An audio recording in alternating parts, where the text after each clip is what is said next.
Congress party की सरकार हो। आम आदमी पार्टी की कौन सी गाड़ी है जी? यूपी का बरेली लोकसभा क्षेत्र सूरमे और झुमके के लिए मशहूर ये इलाका रुहेलखंड की राजनीति का केंद्र रहा है। इस बार यहाँ लोकसभा चुनाव काफी मजेदार रहने की उम्मीद है। बरेली लोकसभा क्षेत्र में 5 विधानसभा सीटें हैं। इसमें मीरगंज, भोजीपुरा, नवाबगंज, बरेली और बरेली कैंट की सीटें शामिल हैं। इनमें से 2 पर बीजेपी, 1 पर बीएसपी, 1 पर एसपी और 1 पर इत्तेहाद मिल्लत कौंसिल का कब्जा है। बरेली के मौजूदा सांसद प्रवीण सिंह एरोन को कांग्रेस ने दोबारा उम्मीदवार बनाया है। बीजेपी ने 6 बार यहां से लोकसभा चुनाव जीत चुके संतोष गंगवार पर दांव खेला है। वहीं समाजवादी पार्टी से आयशा इस्लाम, बीएसपी से उमेश गौतम और आम आदमी पार्टी से सुनील कुमार मैदान में हैं। बिजली, पानी, सड़क के अलावा खस्ताहाल, शिक्षा और उद्योग धंधे इस बार बरेली के बड़े चुनावी मुद्दे हैं। इन मांगों के साथ बरेली की जनता 17 अप्रैल को वोट डालेगी। देखना दिलचस्प होगा कि बरेली इस बार किसे अपना बहुमत देती है।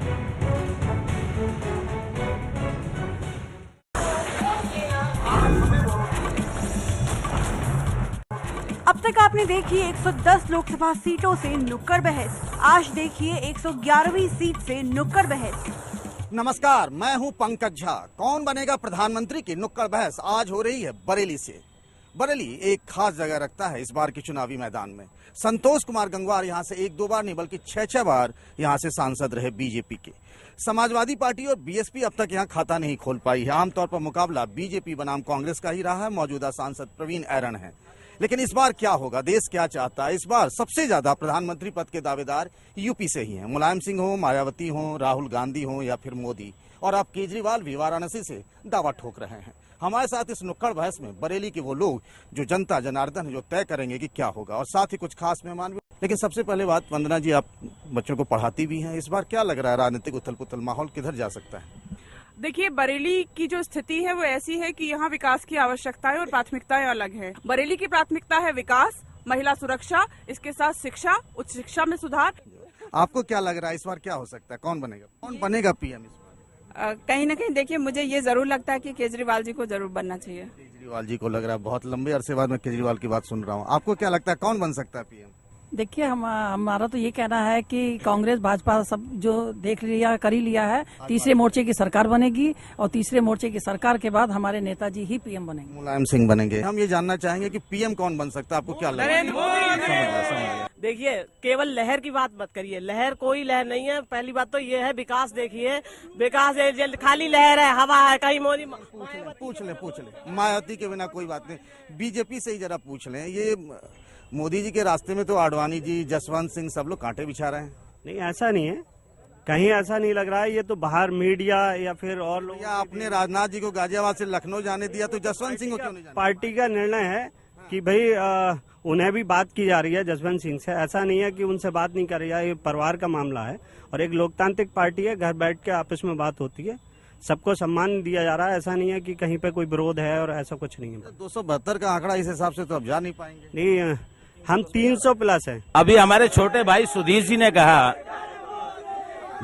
लोकतांत्रिक पार्टी है। मुझे नहीं लगता कि अब ये लोकतांत्रिक पार्टी रहेगी। मुझे लठ वाली पार्टी लग रही है। जिस घर के संस्कार चले जाएं, अपने बुजुर्गों का हम लोग मान सम्मान छोड़ दें। भूल गई भारतीय जनता पार्टी। उत्तर प्रदेश में 83 सीटें जीती थी, एक क्रांति रथ लेके आए, वो आज टिकट की लाइन में है। हिरेन पाठक 7 बार के एमपी। कभी भी जब संस्कार होता है हिंदू संस्कृति में, तो 7 बार का मतलब होता है 7 जन्मों का संस्कार। वो तोड़ दिया गया। एक विलेन ले आए, परेश रावल। जब विलेन आता है तो वो तोड़ता है। मेरा कलाकार है, विलेन नहीं है। जरा कांग्रेस की बात करें, क्या कांग्रेस मैदान में लड़ती हुई दिख रही है क्या?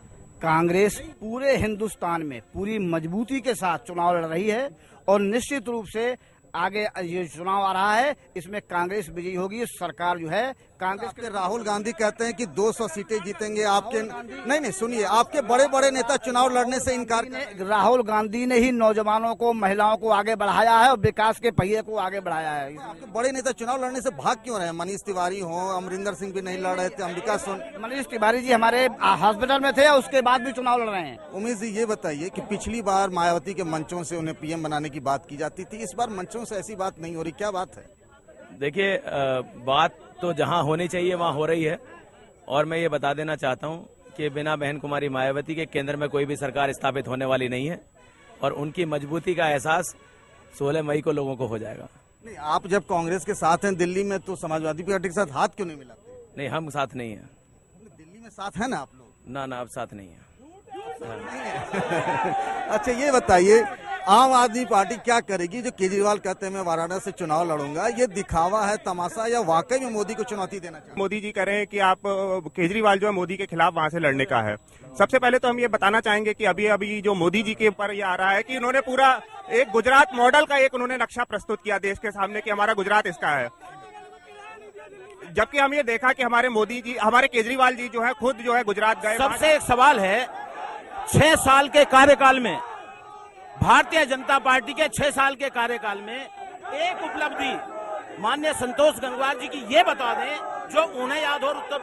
ये कह रहे हैं कि 6 बार MP रहे संतोष जी ने कुछ किया नहीं। हाँ, संतोष जी ने यहाँ पर जो पुल बनवाए थे, चौपला का पुल है, 2 फैक्ट्री नवाबगंज। बात करता हूँ BSP से, मैं जानना चाहता हूँ कि आपका दुश्मन नंबर कौन है? दुश्मन कोई नहीं, लेकिन सबसे बड़ी बात यह है कि जिस देश की जनता जिस भी आदमी से आधी से ज्यादा नफरत करती हो, तो लोग कह रहे हैं कि आंधी चल रही है, आंधी चल रही है। मैं ये बताना चाहता हूँ कि ये नफरत की आंधी चल रही है।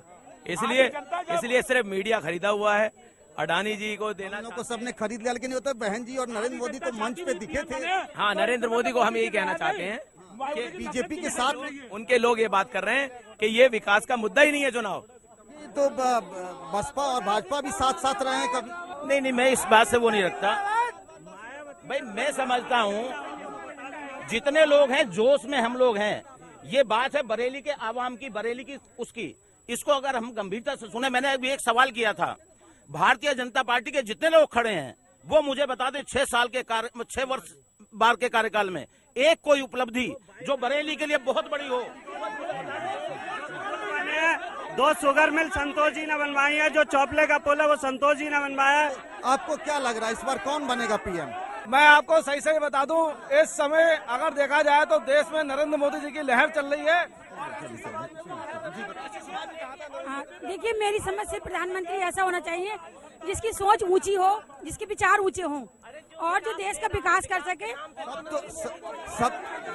उन्होंने कहा था केंद्र में हमारी सरकार नहीं है, हम केंद्र में सरकार आ गई तो भारतीय जनता पार्टी तो हम मंदिर बनाएंगे। ये यहाँ बरेली में अगर देखें तो माहौल थोड़ा गर्म होने लगा है। आप सबसे ये जरूर कहूंगा कि 17 अप्रैल को यहाँ मतदान होगा, आप सब अपने घरों से बाहर निकले और वोट जरूर डालें। कौन बनेगा प्रधानमंत्री के नुक्कड़ बहस की अगली कड़ी हमारे सहयोगी लेकर हाजिर होंगे कल।